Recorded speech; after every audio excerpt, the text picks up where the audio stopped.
In today's video, we are going to be talking about what exactly is an assessment centre, what happens at an assessment centre, and what you need to be aware of if you've got one coming up.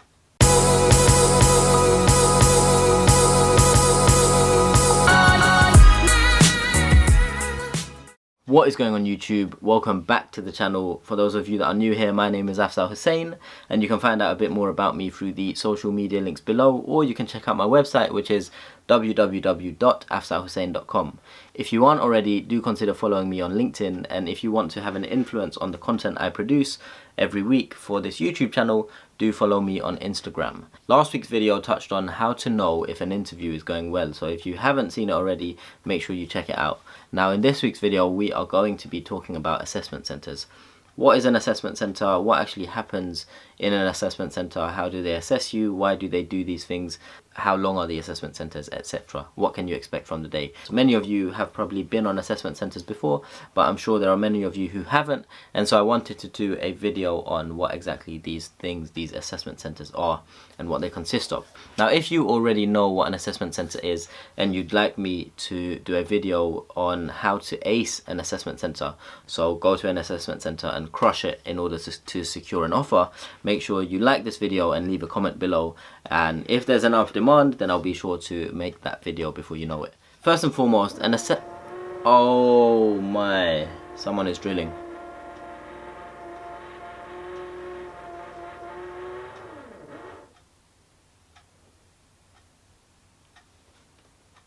First and foremost, an assessment centre.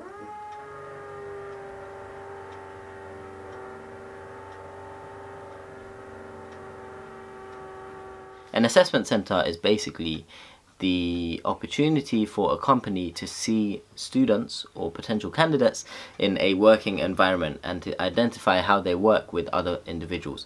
So as part of an assessment centre, you can expect to do various group presentations, group case studies, replication of work, so managing an inbox or doing work that you might be expected to do on the desk. You're likely to have a few interviews. All companies don't do assessment centres. Smaller companies usually can't afford to do assessment centres because they can be quite expensive. It's usually the bigger companies that do assessment centres, so all of the large investment banks, all of the professional services firms and large corporates, they do assessment centres. Now, what they want to see from an assessment centre is primarily how you work as part of a team, how you work in a group, because in the real world, when you enter the world of work, you're going to be working with different people from different teams, and if you show them in the assessment centre that you don't get along with individuals who you've just met or different people within a team, then you're probably not going to be working well in their environment.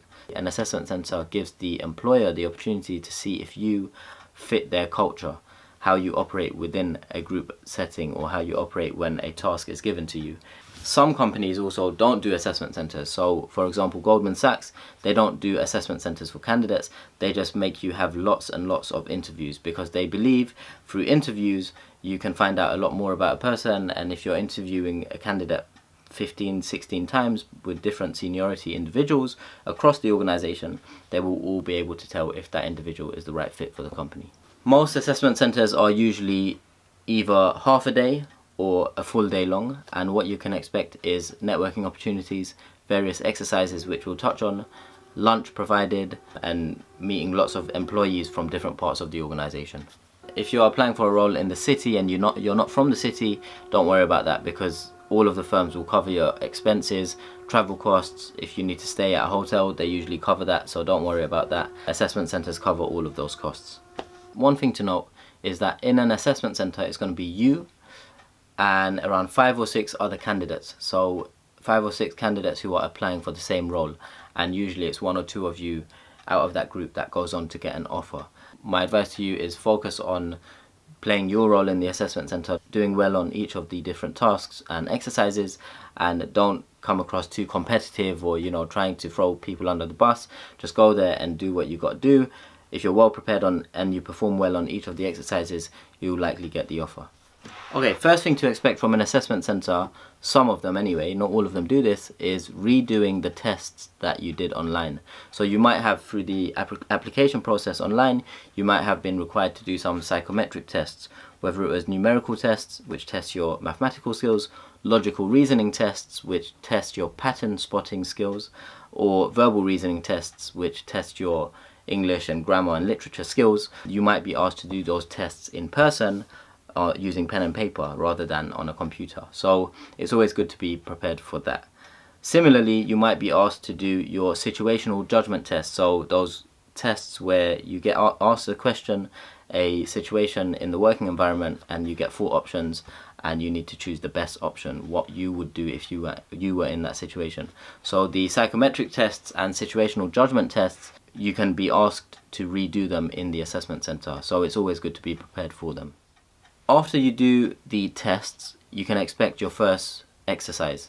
Now, some organizations, and this is more common with the consulting firms, they will give you an in-tray exercise. What an in-tray exercise is basically you're going to be logged onto a computer and you go onto a program, and that program is a replication of an inbox, an email inbox. And so you're going to be on this email inbox for anywhere between 20 minutes to 45 minutes, and you're going to be getting emails. The main reason for this in-tray exercise is they want to assess how you manage an inbox and how you prioritize all the different tasks that are coming in. So you might be responding to an inbox. You're going to be overloaded with work. So the in-tray exercise is going to give you more information and more work than you can actually manage. So the key skill and the key thing you're being assessed for is if you can identify which things are more important and which things need your attention and which things are less important and can be put lower down the priority list. 2 things to keep in mind for the in-tray exercise: time management and prioritization skills. That's what you're going to be assessed on for those. Throughout the exercise, midway through, you might be getting a red flag or an important email coming through or an important project, and they want to see how you manage that, what you do with it, what your steps are, and later on they might even ask you what was your methodology for approaching this in-tray exercise. So if you do get an in-tray exercise, it's simply an email replication. It's managing an email inbox and attending to the different tasks and requests that are coming in. So that's an in-tray exercise. If you're in an assessment center and you don't have to redo your psychometric tests or do an in-tray exercise, what you will for sure be required to do is a group exercise or group case study. What you can expect from a group case study is often a scenario, a tricky scenario, and you and your fellow candidates at the assessment center need to find a solution. So a typical exercise that they give you is, so they give you a piece of paper and it gives a scenario. So it says you're stranded on a deserted island and you've got to choose, you've got a boat and you need to choose 3 items from a list of 15 in order to survive. Which 3 items are the best to select and will help you survive over until someone comes and rescues you. Now, they don't really care about the right or wrong answer. They want to see, the assessors want to see how you work amongst your assessment center candidates and come to a solution or come to deciding which items to take. If you are interrupting individuals, if you are not keeping track of time, the allocated time that they've given you, if you are just shouting different items out without any rational thought, then it's all going to come into your feedback and it's all going to be put into the assessment of you for that exercise. What they want to see is someone who's collaborating well with the other candidates, someone who remembers people's names, brings quieter people into the conversation, and just generally can be a leader in that situation and guide the conversation towards a solution within the right amount of time or within the allocated amount of time. The second type of group exercise or group case study you can expect is a client case study. So you and the other candidates at the assessment center will be working on a client case study. So client has a problem, you guys need to find the solution, and you're going to be given a briefing each, and there's so much information to read, too much info to read within the allocated time, so it puts you under pressure. You need to be able to pick and remember and note down the key points that you think are relevant to providing a solution for the client. Once all of you do that, you're going to be asked to present your findings to the assessors or HR people or the employees that are assessing you at the assessment center. Now that brings me on to another exercise you can expect, which is the group presentation. So at every assessment center, you're likely going to be asked to do a presentation. And if you're doing a group presentation, it's always good to allocate your roles. Make sure you and your group split the time evenly across each other, because you don't want to be talking more than some of the other candidates and you don't want to be not talking whatsoever. So you want to allocate the time evenly and all present to the HR or the employees that are assessing you.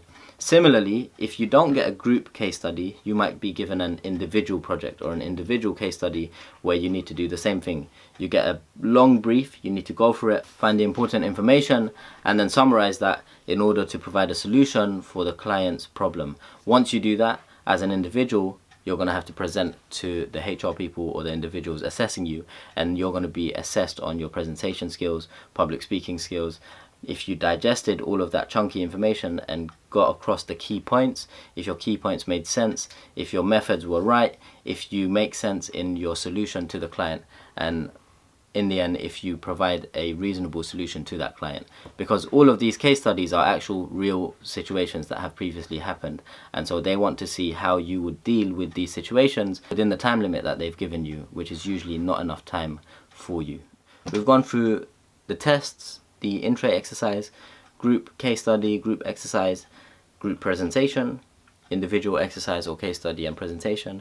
What happens after that is you're likely to be doing a role play exercise. So an actual employee will be sat opposite you, and they're going to be pretending to be a client, and they're going to come to you with a problem and you need to solve that client's problem. So that's basically a role play exercise. You need to make sure you're listening to their problem and you're being constructive with your responses, and you're considering how best to solve their problems within the means of the firm's resources.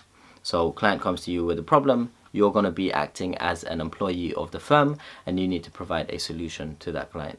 Key things to keep in mind is make sure you're listening attentively, make sure you're aware what the problem is, make sure you're asking questions to them, make sure you understand exactly what their problem is, and you try and find the best solution given the package or given the information that you have at hand, which the assessment center people will give you, and make sure you can try and solve that problem as best as possible. Okay, and then usually in the assessment center, if it's a half day, there might be a networking opportunity, so you get 30 minutes or so to meet actual employees of that organization over some canapes. Or if it's a full day assessment center, usually lunch will be included, and so you'll get to network and meet employees over lunch.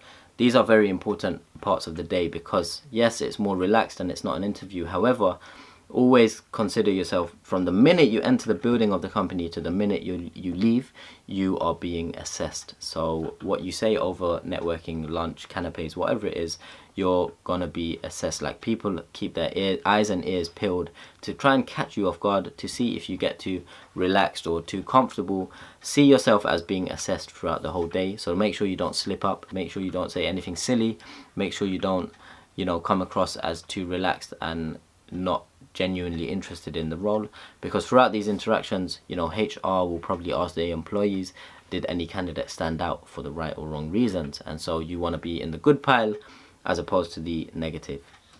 And then usually towards the end of the day, you can expect either an interview or two. Now, interviews typically follow the same format as most interviews for investment banks and consulting firms. They have competency-based questions. So tell me a time when you did this, tell me a time when you did that, tell me a time when you displayed teamwork skills, leadership skills, etc. Competency-based questions, how do you answer them? STAR technique: situation, task, action, result. And make sure you have your answers ready, make sure you've got your examples ready. We've touched on this before. Always have an example ready that you can touch on. Don't just say what you did. Back it up with an example and end it with a result or a skill that you learnt. After the competency-based questions, you can expect technical questions, and you can potentially expect brain teasers. Technical questions will focus on the role specifically and specifics about the division or financial markets, and brain teasers can test you. Brain teasers are there to put you under pressure. They want to see how you react under pressure. So they might say to you, how many pencils can we fit in this interview room that we're in? So they don't expect you to know the right answer, they just want to know how your mind works. They want to know the thought process. How do you get from A to B? You would say the width of the pencil is X, the length of it is Y, and then use that to multiply times the width, times the height, etc, etc. Basic question, but it sounds scary when you hear it. Best approach to have on those questions is sip the water, buy yourself some time, think, don't rush into it. It's fine to take a few moments to actually think about it, and then just think out loud. Tell them your process and what answer you get to. They just want to see if you have a logical process. So in the interview, those are the main types of questions: competencies, technicals, and brain teasers. After you do your interview or two, that will usually be the end of the day, and that will be the end of the assessment center. One thing to note for any assessment center is throughout the day they're going to be looking for particular competencies in you as an individual. These will range from teamwork skills, leadership skills, interpersonal skills, communication skills, drive, commercial awareness, if you fit their culture, various competencies, and you're going to be assessed on all of these throughout the day. So whether you're doing the group case study or a presentation or in an interview or a role play, make sure you display the skills that you think they would want from a strong candidate. It's usually not tricky to know what a strong candidate or the skills that a strong candidate will display. And so if you do your research on the company's website, if they have any core values or if they have any core principles, make sure you know them and make sure you display them throughout the day. You can even bring them up in conversation when you're having an interview, but it's always good to be aware of what the company is looking for in an ideal candidate throughout the day. That was what is an assessment center and what actually happens on the day. If you found any of this video useful, please hit like and give this video a thumbs up. If you haven't already, please consider subscribing to the channel. If you would also like me to create a video on how to ace your assessment center and convert it from an assessment center offer to an offer for an actual job or internship, leave a like and comment below. It really is crazy. The other day I was on 100 subscribers, then I hit 1,000 subscribers on I think December 20th, and now I'm almost close to 5k subscribers. So let's get this channel to 5k subscribers. If you have any video suggestions, leave them in the comments below, and make sure you follow me on Instagram and LinkedIn in order to have an influence on the videos that I put out going forward. Thank you and catch you soon. Peace.